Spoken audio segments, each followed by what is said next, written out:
Yo, what is up? Welcome to Intentional Grounding Podcast.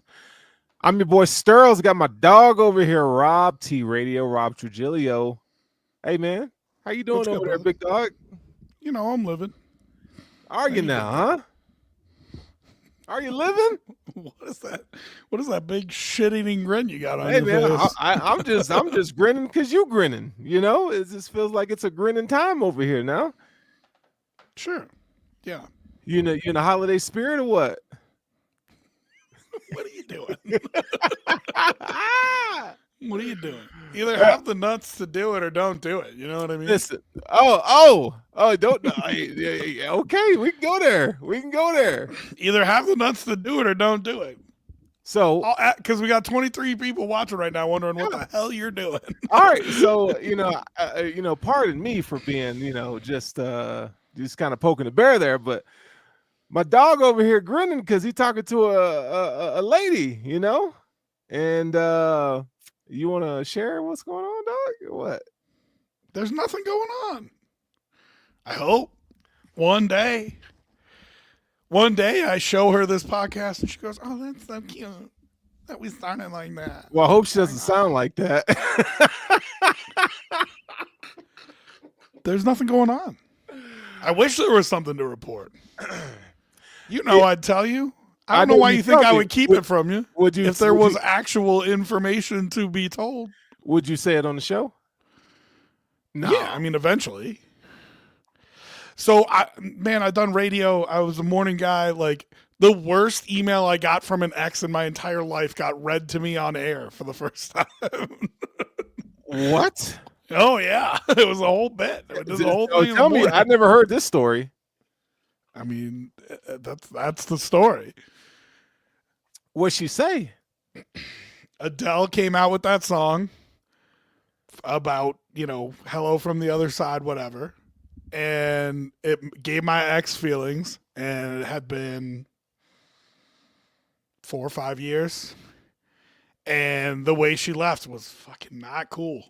And so she sent me an email that was like an apology to like check on me and see how things were and all that kind of stuff.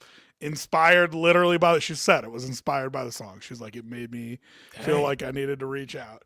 Dang. And I got it right before I went on vacation to a beach resort, and they decided they wanted to make a bit about it. So my co-host on air just read the damn thing right to everybody. Wow, dog. Yeah. Okay.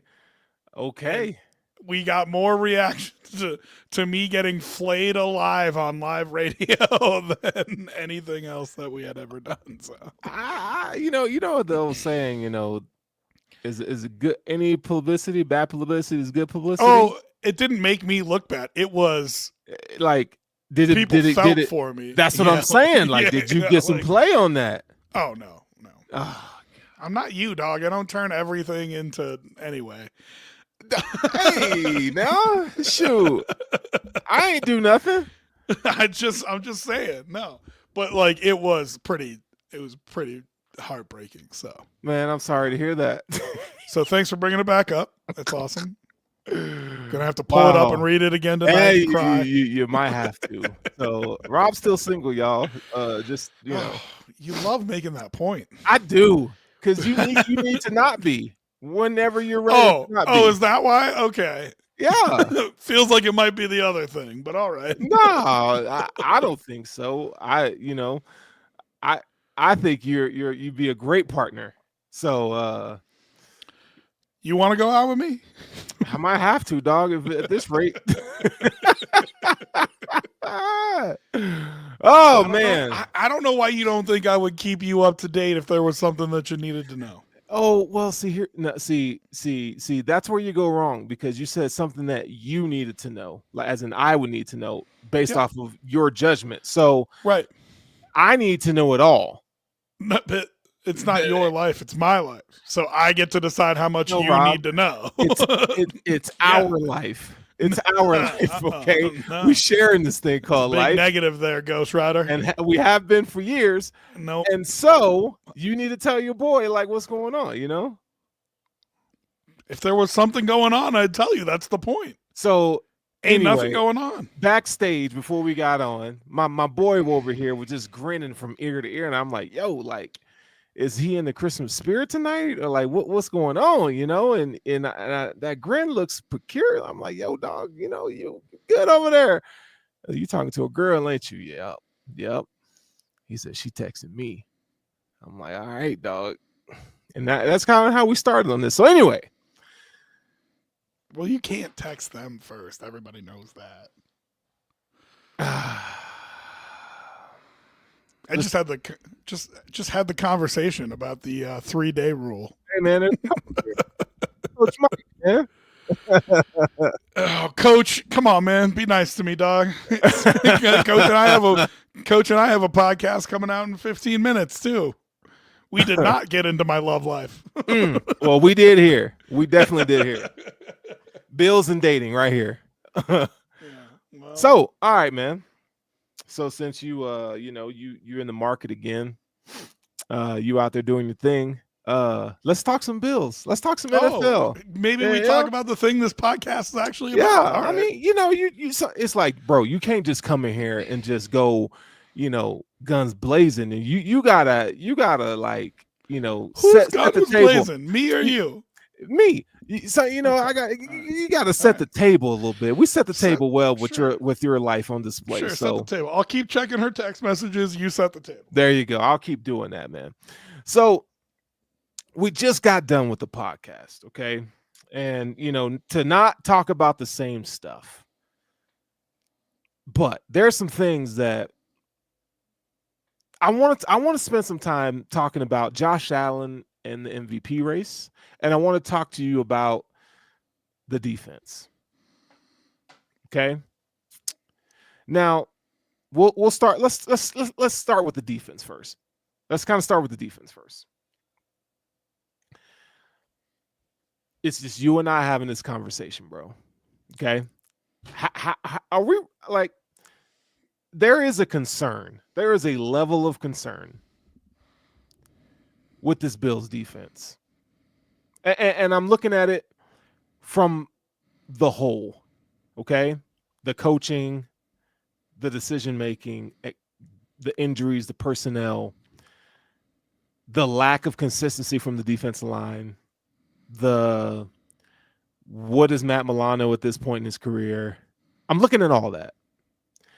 I look at the last 2 weeks, okay? The Rams, they got torched. Now, had it not been for a block punt touchdown, the Bills would have won the game. But again, the defense put this team at risk, and I think cost them the game. Josh Allen was amazing. This past week, we saw a much better effort from the defensive line, but the secondary missing 3 starters was an issue. Matt Milano in coverage, that was an issue. And you don't have. I love what Chris Sims said last week. Just like the Bills don't have a true game record. Like, you're gonna see these types and styles of performances from this defense, and we could say, they don't have. Who cares about stopping the run? The EPA suggests that, a lot of it's empty yardage. They play a very cover 2 shell zone, heavy zone type of defense. But my thing is this, is like, I have like this PTSD going on because I'm like, here come the playoffs. Is this defense going to let me down? And I know I can't be the only one thinking this, like, we could be in trouble, man. Like, you know what I mean? Like, it's just like I look at the Eagles. Their defense is solid. Like, they can hold you to 20 points and, kill a game, take over a game, because they got a lot of horses. And their offense is good enough. They got guys, Saquon can wreck a game. So I feel like that's more stable than what the Bills currently have right now. Why? Just because I feel like I feel like the Bills offense lately is doing a lot of the carrying, whereas the defense is a liability. Whereas like teams like the Eagles feel more balanced. since 2017, Mm. what have the Bills always had? A good defense. And has it mattered once? No, When we hell get no. to the push turning into a shove, like you're talking about, when push comes to shove, has it mattered once? They lost by 2 touchdowns in the AFC Championship game. They give up a couple scores to Deshaun Watson and lose in overtime the year before that. 13 seconds is 13 seconds. The Bengals torched you on your own field in the snow when your defense should have had an advantage. And they only let Patrick Mahomes score 27 points last year. Yeah. And you couldn't win. When has your defense been the issue? Every single time. Every time. What does it matter? What does it matter? What it shows you is that you can come in with a team that, one, you got to be healthy. That's starting to fall apart. 2 safeties out this last week and a starting corner. That's trouble. You got 3 games here to play with stuff and get healthy, right? You better get healthy. 2, you better make sure your game plans are real solid. And this was more a talking point at the front end of the year rather than the back end of the year. But we talked a lot about how these game plans going into these games have not been solid. The game plan going into that Rams game was not good. And they didn't adjust well. But all that being said, the reason you got torched was because Matt Stafford was incredible. And there's just nothing that you can do to stop that. So 2 is you better make sure you have better game plans going in. And 3 is you better make sure that you make the adjustments that you need to. Now, all 3 of those things being said, I trust McDermott to make the adjustments. I trust McDermott to make sure the playoff game plan is right? And then the health thing is just a crapshoot. So what do I need from this defense? I don't need you to be a top 5 DVOA defense like they have been since 2017 several times. What I need is you guys to get it right that day, because that's all that matters, is getting it right that day. And here's the bad news. Lamar Jackson, Patrick Mahomes, you want to put Justin Herbert in there, you can. You want to put Bo Nix in there. I'm not going to stop you, but I might not agree. Sure. But you have incredible, this is not the NFC.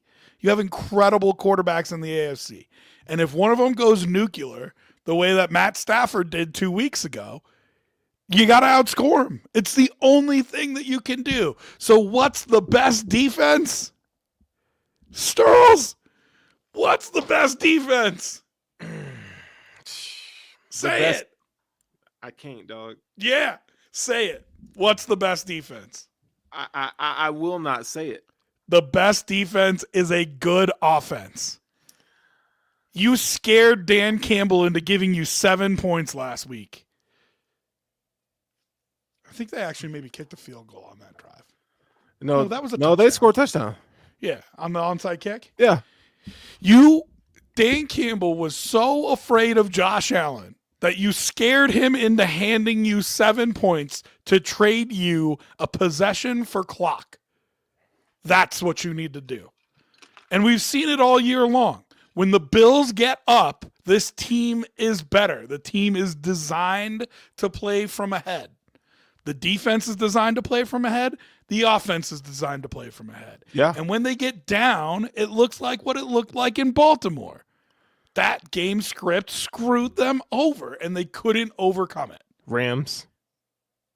It's another one. Sure, you could say the same thing there. They did overcome it, in my opinion. But that is the point, right? This team is built to play from ahead. So as worried as you are about the defense, my question is, what's the offense doing? Because if the offense has you up 14-0 like they did this week, guess what? I'll take a track meet with any team in the NFL if you're spotting me 14 points. right? Bills Yeah. versus any team in the NFL if you're going to spot me 14 points. So let me if I'm reading it right, you're good. You're just like fuck it. Like you're good with the defense. Like whatever. I think that there's only so much that I need to expect from them. Now, anything more that they give me than that is great. And I think there are some really talented players on that side of the ball. I think Christian Bedford doesn't get enough credit. I think Teron Johnson is finally getting talked about at the level that he should be. Mm-hmm. TB, I think, is an absolute difference maker. We've seen Matt Milano be a difference maker before. Ed Oliver finally woke up. Can he carry that with him for the next 2 months? All of that is important. And all of that can change a game, because if you can shut them down and they score 0 points, yeah, you're definitely going to win, right? Yeah. But I just need enough from them. I need Christian Bedford to punch that ball out at the 50-yard line. What a strip. Going down to the ground with his right hand, reaches underneath, pops the ball out, Milano comes up with it, right? I need TB, who was this close. Did you watch the replays? There were 2 plays where he was this close to having a pick, right? That's what I need. I need that. Get me the ball back. However you do it, get me the ball back. And Josh Allen just needs to be, I don't know, pick Captain America, Superman. Superman's been going this whatever. Week. He needs to be the NFL MVP, and that's how you do it. So, I mean, listen, we can talk about the defense a lot. There are plenty of things to talk about there, but at the end of the day, it hasn't mattered. They have, even when they've been a great defense, it has not mattered in the playoffs. Hello, 13 seconds. Like, it just hasn't mattered. I really hurt him with the 13 seconds thing. Every time I bring it up, dog, it hurts. it hurts, man. No, I mean, I don't disagree. But yeah, if the defense can continue on the trajectory of getting turnovers, right? I mean, that's a big if. They've been really good at it this season. I feel a lot better knowing that. I just, man, I need to see them get some stops. Like, I don't need you to be all world defense, but I need you to perform like a top 10 to 15 defense, and I'm good. If they can do that, I'm good. Now, that's banking on Josh Allen and his offense putting up numbers like they have been. Let me stop you here, because this is in striving for mediocrity, you lose the chance at greatness. You know what I mean? And so I don't want to tell them, hey, I need you to be a top 15 defense. I ain't saying that even though shit in the locker room. Even though, like, you and I are agreeing that if they play average defense, they'll win a whole bunch of games here. Yeah. Right. Even though you and I are agreeing with that, my biggest thing is what those guys are best at is making big plays. Yeah. TB, Matt Milano, Rasul Douglas normally gets a bunch of turnovers, has not gotten them this year, but normally does. Right. Benford with the punch outs, Ed Oliver with the sacks. And so I don't want to take that away from them because they're playing scared, because they just want to make sure they don't let anything past them. Like, be aggressive, go for it, because you have a unicorn on the other side of the ball who, if you give up a touchdown, can make up for it. So I get what you're saying, but I also, like, I'm going to tell them, like, go fucking crazy. Like, just go out there and try to make plays and get the ball, because if you mess up, the centaur on the other side of the ball will handle it. Man. Speaking of the centaur, Superman, I mean, you know, a few weeks ago we did a comparison, or would you rather have what personnel and what version would you rather have of this team, and went position by position. And you said you'd rather have 2021 Josh Allen. Do you still feel that way? It'll come down to the playoffs. No, It'll come down to the answer the playoffs. question. No, not to the. Right now, yes, I still feel that way Man. because he caught this groove in the playoffs that year. Now, can he hold on to this heater for the next 2 months? Certainly possible, right? I'm going to go back and look at that year. So it's certainly possible that he holds on to this heater for and I the love next that, 2 months, isn't it? I love that you said that, because what's different this year, that it's not, I feel like that was scheme oriented, like in 21. I feel like this is more stable. Like you got the best offensive line you've had. You got a stable of backs that are really good. More support is where I'm going with that. Hold on, here you go. Let's do this right now before we get into breaking down the actual schemes, because I think I disagree with you there. But let's just look at this real quick. December 19th, 2020, it would have been 2020. No, it would have been 2021. Carolina comes to town, 31-14 win over Carolina. Okay, at New England, 33-21 win at New England. At home versus the Falcons, 29-15. Right? Versus the Jets, 27-10. And that Atlanta game, he threw like 3 picks. Did he? Let's see. I mean, interceptions were a lot more frequent that year than this year. No doubt about that. Or 2 or 3 picks. Bills. 3 INTs. But also, it was snowing and shitty out too. Yep, it was. I remember that. So, but my point is, 30 points, 29 points, 27 points. The offense was heating up for a month stretch there. Yeah. Then all of a sudden, you get into the postseason, and everybody knows perfect game. Yeah. 47-17 versus New England, an absolute masterclass in how to play NFL quarterback. I mean, it was incredible. Yep. And then you have the 13 seconds game. That year in the postseason, and I wish there's a way that I could look up. I had it somewhere. But that year in the postseason, let's see, splits 21. Let's see if I can find it. That year in the postseason, he had numbers that were for an entire postseason, and he did it in 2 games. Yeah, no, it was absolutely bananas. Okay, so when I say I want 2021 Josh Allen, I mean, if you can carry this heater for 2 months, great. But you got to carry this through February, man. I think he can. I think they can. I hope he can. You know? I don't think you're wrong. I mean, look, I think you'll have he's going to have a down day. But what is the floor? You know what I'm saying? Like, what's that floor look like? I mean, against the Patriots and the Jets, it's a 20-14 win. But these years in the wild card round where you're struggling to beat Skylar Thompson and Mason Rudolph, right? Like that's the problem. That's what we're talking about. Right?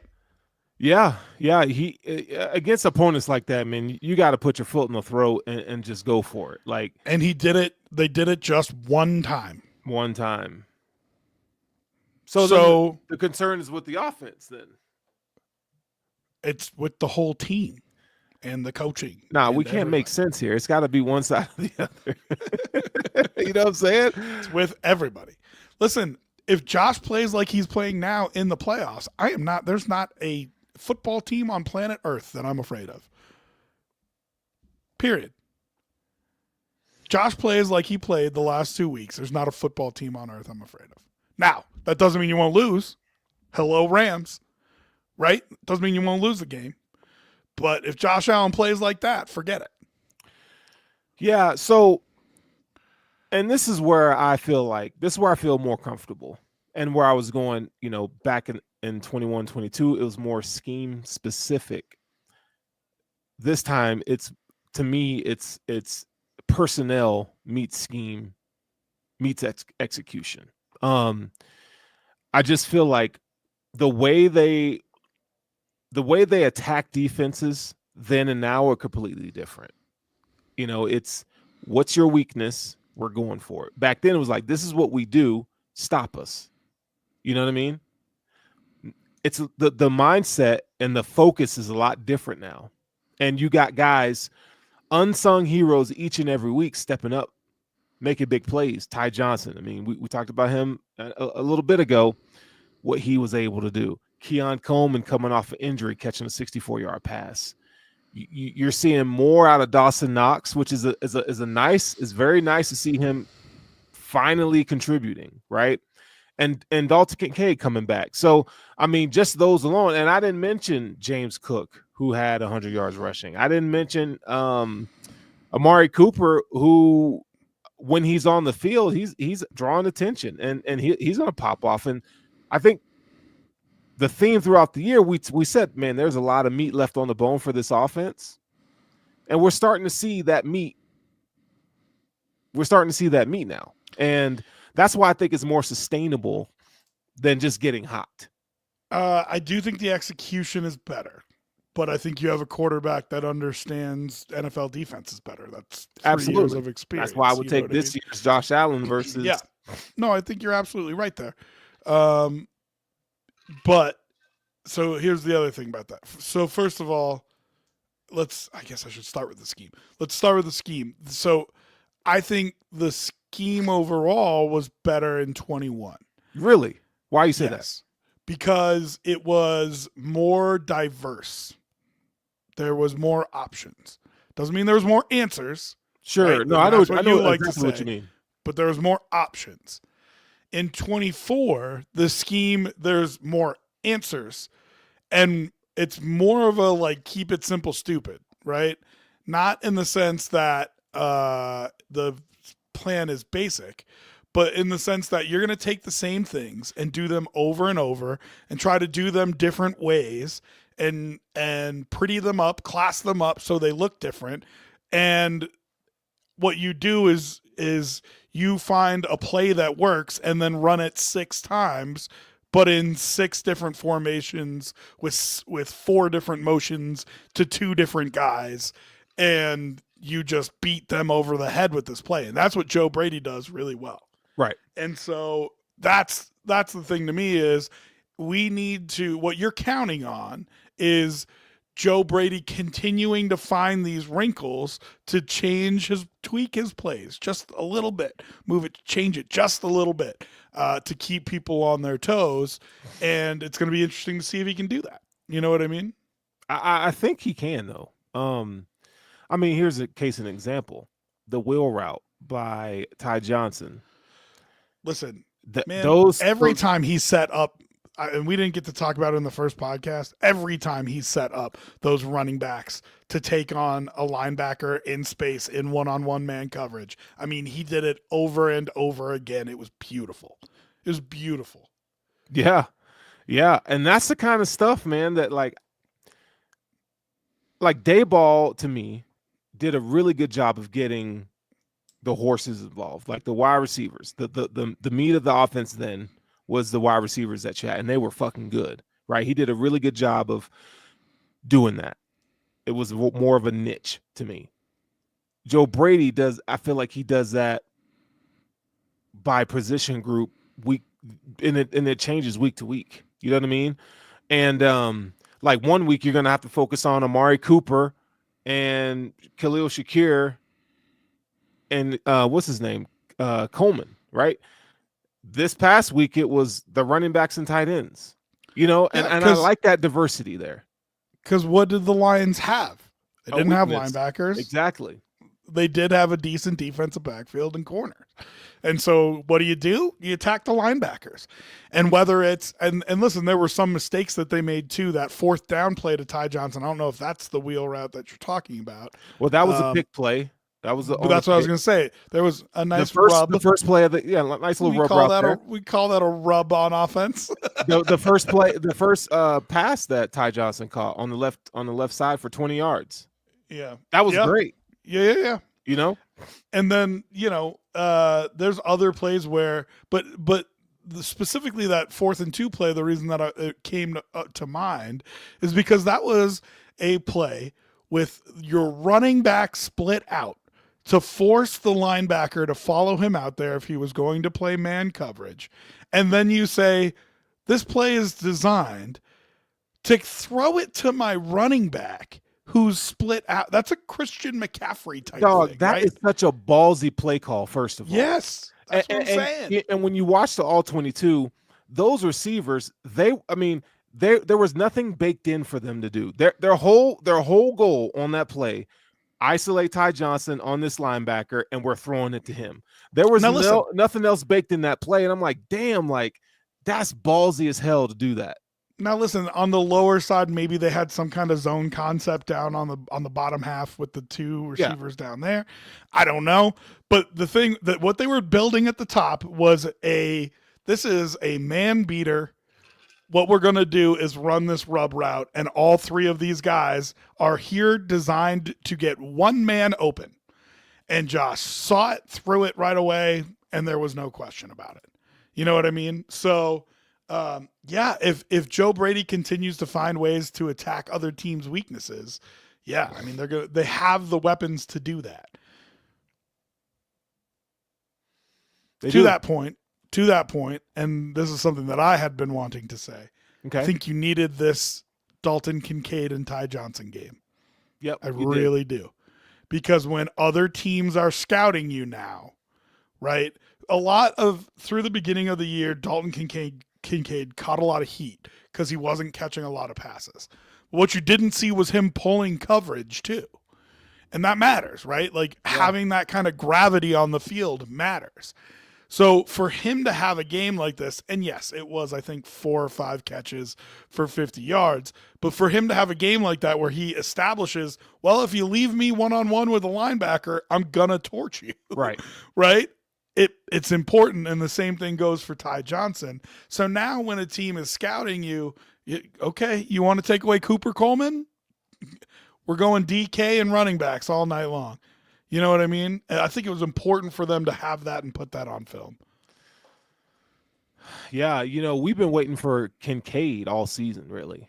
Like to start being productive. I mean, we knew that, like, he took attention away, and did those types of things. And I think he's had a good season. It doesn't look like that in the box score, but he's doing what they need him to do. But we need to see some volume go to Kincaid, and I like what we saw. And it's not just Kincaid; it's Dawson Knox too. Like they're using both of these guys like that, and whether it's 12 personnel, they had Kincaid on a few deep overs and stuff like that. Earlier in the season, I know he's been injured, but we saw Kincaid get a lot at the line of scrimmage and so forth. Now they're throwing the ball to him downfield. And I will mention this, Josh Allen's touch and accuracy on those throws have been there. It's been there the past, 5 weeks or so. He's been hitting these constantly, consistently. And so I think that little piece there has opened up the next level of this offense. Now, we saw a little bit of adjustment in their run scheme in this game where, they're doing more gap, little pin and pull we saw from going from they were really heavy zone. So they're kind of changing things up, so the running game's simpler. Because they got caught, though. People figured out their inside zone and started stopping it with pretty good consistency, right? And the point of that, you're seeing the evolution and the growth from your offensive coordinator. I could say the same thing about Bobby Babich, how he was using the defensive line and using the stunts in those quick games to kind of get these pass rushers going and helping them out a little bit. That's the kind of like maturation from these young coordinators that I'm really liking what I'm seeing. Gives me hope that, okay, well, on the defensive side, maybe they can make enough adjustments, because you and I talked about that early in the season. He just wasn't making enough adjustments early in game, you know, after the script went out, like it was like fuck it, like we're just gonna wait till halftime and kind of regroup. But I like what I'm seeing from the coaching staff now. You know, like it's real nice. I think it's going to bode well and manifest itself right here in these playoffs. You feel the same way about Babbage over the last 2 weeks? I do. Like I watching the Rams game, and I know that defense got cooked, but man, Stafford. It was more Stafford cooking than the defense just being terrible, right? That's true. That's true. But you thought they had a good plan against Stafford. Yeah, I mean, I would really? like to see more. I would have liked to see more man coverage, but I understand like that's just not who they are. Okay. But they do have. I felt like they had the horses on the outside to really compete at the point of attack at the top of these stems with those receivers.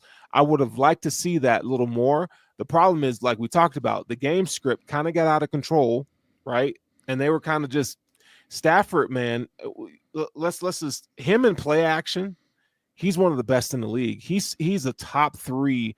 How he uses play action and his what he does with the football is so good, man. Stafford is so good. Credit to Puka too. I mean, he made some catches that should not have been catches. Yeah, I mean, it was just a masterclass, honestly.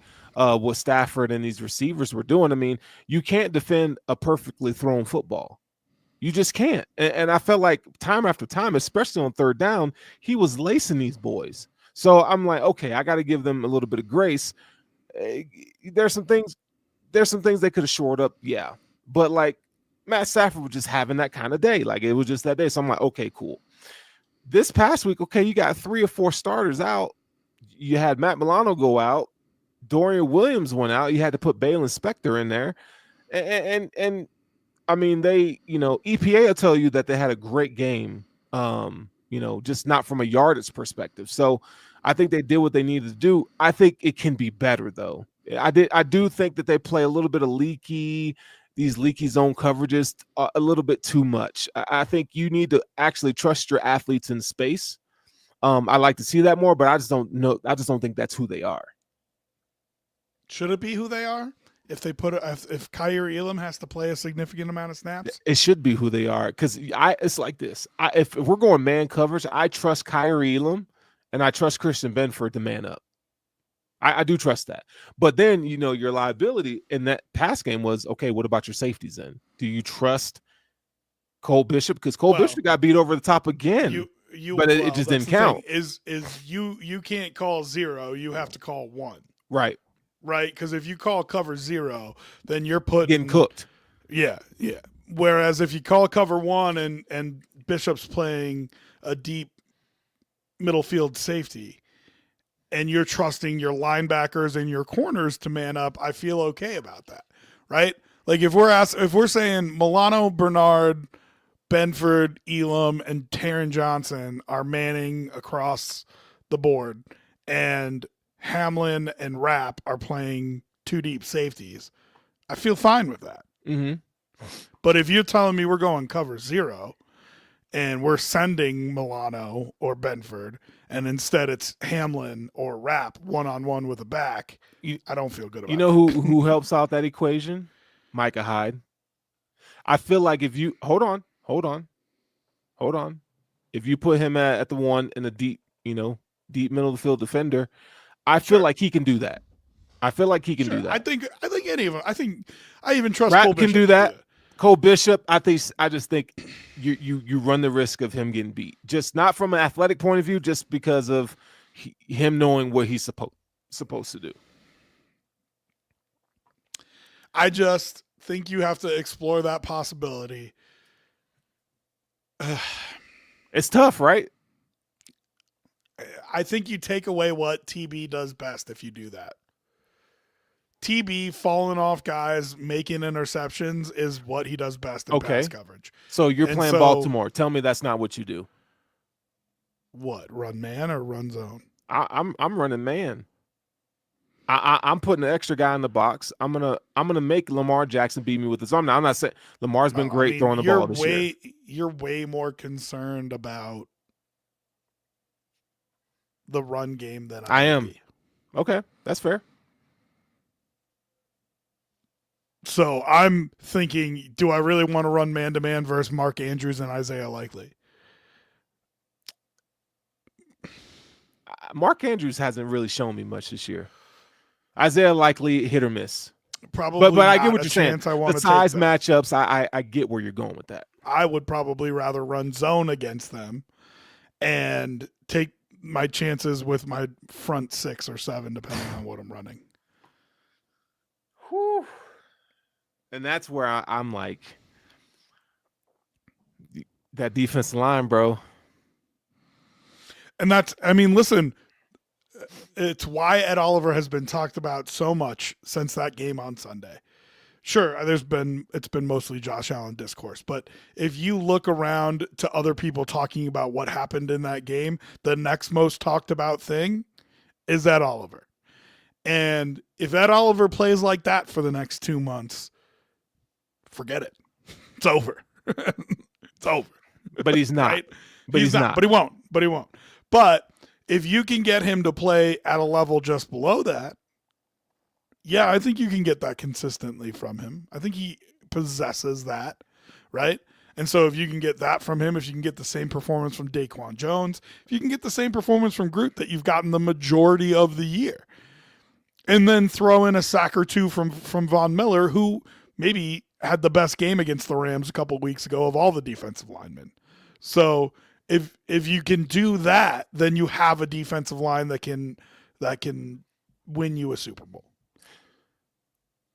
Yeah, I mean, look, if Ed can get 4 to 5 pressures a game and a couple of stops from a run fit, I mean that's a level of consistency I'd be okay with. But it's just been, I don't know, man. I think Babbage is going to have to do a better job of just getting these guys involved early in the game, like putting them in the best positions instead of going 1v1.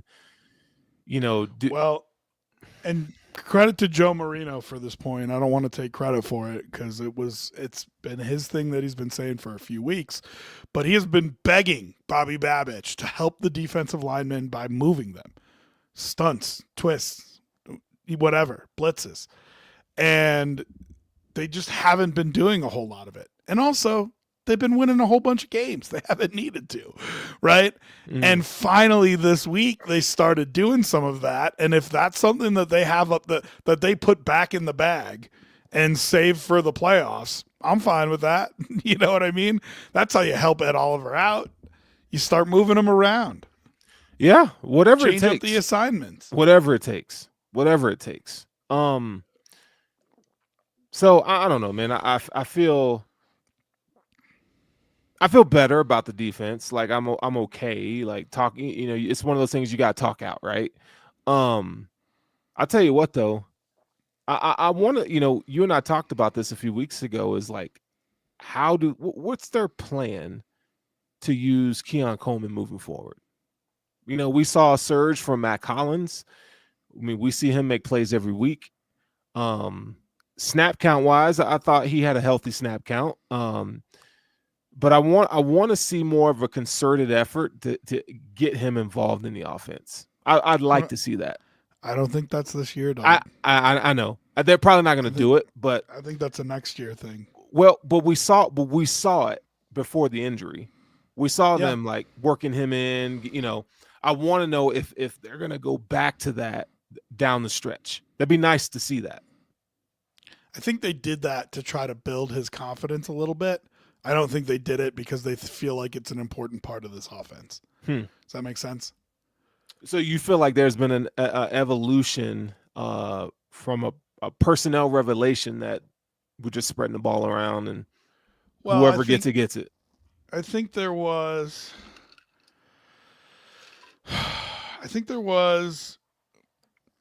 a concerted effort to get everybody a game.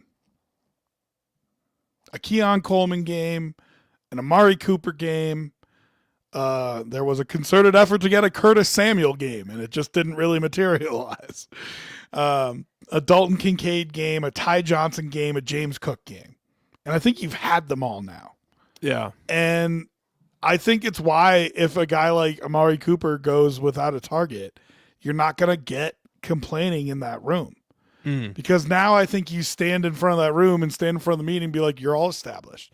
Believe in yourselves. We know what you can do. What we're going to do instead of try to force feed you is we're going to pick the game plan that's best for that opponent. And everybody eats. They might just not eat at the same time. You know what I mean? Yeah. That's all. That's all. So, yeah, that's kind of where my head's at with it. I don't know why. What do you think they need to establish Keon Coleman as an outside presence? They don't need to. It would just be nice to see. I think that would be a very healthy approach. You got 3 games against opponents that I think the growth and maturation from a matchup standpoint would be good for Keon. Christian Gonzalez, Sauce Gardner. I think if they hadn't tried, if they haven't traded for Amari Cooper, I would agree with you. But because Cooper is there, he is an omnipresent threat out there, right? So, like, if there wasn't a real threat on the outside, like we talked about in the Houston game, right? The Houston game was the problem. If there's not a real threat on the outside, then yes, they can take away something and really mess you up a little bit. But with a real omnipresent threat, it doesn't matter what you do. You blink and you fall asleep on Amari Cooper, and yes, he'll eat you up. He can take over a game, right? Him and Josh Allen together can take over a game if you let him. And because you have that threat, I don't think you need to establish Coleman quite as much. It's more of a selfishly, because it's like I want everybody to be in the best position. It's like to support. It's like to fall back on in case the offense starts to slip a little bit. You got some answers. You know what I mean? So there's a point to this question, but it's going to sound like there's not. It's going to sound like a dumb radio topic. Okay. All right, go ahead. But just work with me here. Okay. If you were to add one X bill to this offense, I already know. Who? Lee Evans. Tell me why. What Lee Evans provides you is a real field stretcher. I feel like his route running ability, you could do so much. It's like Khalil Shakir on crack. You know what I mean? That's what I would add to this offense. If you were to add one Buffalo Bill to this defense, who would you add? I mean, Bruce Smith, obviously. Okay. Now, I said the second part to prove to you the point of the first part, right? So the point is you're pointing out what you think the deficiencies are on each side of the ball. It's the only reason you're doing it, right? There's better offensive players that have played for the Buffalo Bills than Lee Evans. He's great, but get the out of dog. Lee Evans was nice, bro. Like, okay, yeah, nicer than NFL MVP Thurman Thomas. We don't need a Thurman Thomas in the offense. But that's what I'm saying. What this question does is you're not going to answer it with the best Buffalo Bill offensive player of all time. You're going to answer it with somewhere you think they're deficient that they could upgrade. And so what you're saying, and this is why I think that you feel like you have to establish Coleman, is because you feel like they're missing that, a downfield presence. And so if you can balance the field by having 2 semi-threats to go deep, right, then you are in a better position than you would be otherwise. Yeah, maybe so. I mean, Coleman's he's not going to be your burner. I feel like that Lee Evans but he's a deep he makes plays downfield. He's a deep threat. Yeah. But Lee, I just think, with those cover 2 shells, I mean, it just opens the whole middle of the field underneath. It just opens it all up. And then you have to worry about him going over top. Stephon Diggs would be, would be a great answer there early in his career where he actually could establish himself down the field, right? How about Peerless Price? Peerless Price. I feel like real weird. Eric Moulds. Eric Moulds was filthy. I feel like Amari Cooper does what they do. Peerless, I agree. You know what I mean? So yeah, you're right. I was looking for something that the Bills currently don't necessarily have. Right. It's not that, they need it or have to have it for this run. Like I said, for me, it's a very selfish. It's like I want you to be able to do everything so that when a defense takes away a part that they take away one of the things that you do well, you still got something to fall back on. That's why I was kind of going with the whole Keon Coleman thing. Well, there's a symbiotic relationship that has to happen between Josh Allen playing out of his mind and Joe Brady being in his bag. Yeah. And those two things feed off each other, right? Sure. Josh Allen makes more ridiculous plays. Joe Brady is more comfortable making ridiculous calls. And then when they don't work, one of them bails the other one out, right? Yeah. Like that. It's important that both those things continue to happen. There's nothing saying that they can't continue to happen for the rest of the season. I just think it doesn't matter who the personnel is that is on the field with him. As long as you have a solid offensive line, Allen is playing out of his mind and Brady is in his bag, doesn't matter who else. That's what I think. Yeah, I mean, and let's be real. You have a real running game. Josh Allen's a part of that running game, and you got 3 good backs that you can rely on. Yeah, can we talk about that for a second? Yeah, let's do it. I'm all for Josh Allen having called runs. Totally fine with it. Can we not do it in the fourth quarter when we're up by 17 points? I forgot about he's that. Getting blasted. I forgot about that. Can we not do that? A little excessive. Yeah, like save it for when we really need it. Let's not get our QB fucking smoked. That'd be great. Yeah, they were they were running that read option. I'm like, bro, what are we doing here? Yeah. I saw a couple people trying to come up with nicknames for the backfield. I heard. What are they saying? Well, you got any ideas? I mean, I can't think of a trio, a good trio. I can't think of one. That's it. That's all you got. I mean, Sonic and Knuckles is pretty dope. Like, I don't think you can't. That's what sparked the conversation.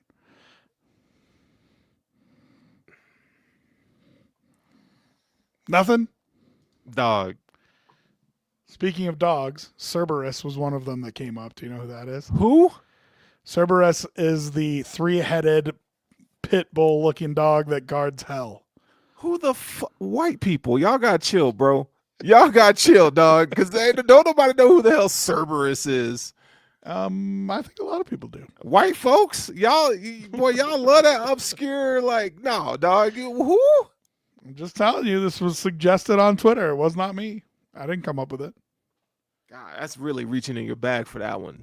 All right. Well, if you want one for your people, how about Snap, Crackle, and Pop?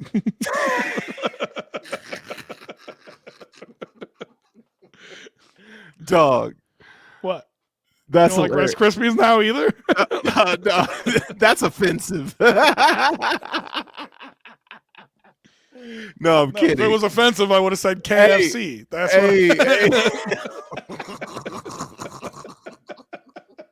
that would have been offensive. Who doesn't like Rice Krispie treats? Get out of here. What's wrong with you? Who wants a fucking Rice Krispie treat? That's not even a no. All right, you want one more for your people? This is my favorite one. This is my favorite one, actually. So hold on. See, this sounds racist because my parents are huge fans of this. Not racist at all. Okay, let's hear it. Earth, Wind, and Fire. Okay. Ray Davis is Earth. Okay. James Cook is Wind. Ty Johnson's Fire. I like that. I like that. Yeah, maybe not everything's racist, you asshole. Well, you snap, crackle, and pop, and KFC. I'm like, dog. I said, if I was being racist, I would have said KFC. That's hilarious. I didn't even think about it till you said it, too. That's hilarious. Earth, Wind, and Fire, though. We got to put Allen in there. Nah. It's about the back. It's about the backs. All right. That's fine. He's Superman and Earth, Wind, and Fire. Captain He's Captain the Planet. last airbender in their Earth, Wind, and Fire. The offense should be called Captain Planet then. You're telling me this weird white guy shit, and you're fucking saying Captain Planet. you ain't watched Captain Planet as a kid, bro? Dog, come on now. Come on now. He's the last airbender. There's a white reference for you. There's no way you'll get that one. Do you know the last airbender? Ain't it like a bunch of bald white folks like twisting air and shit? Asian folks, but yeah. Okay, yeah. So I got it. Yeah, put some respect on my name. No. Oh God, I can't take you anywhere. No, you can't, man. That's hilarious though. I'm gonna go to bed thinking snap, crackle, and pop.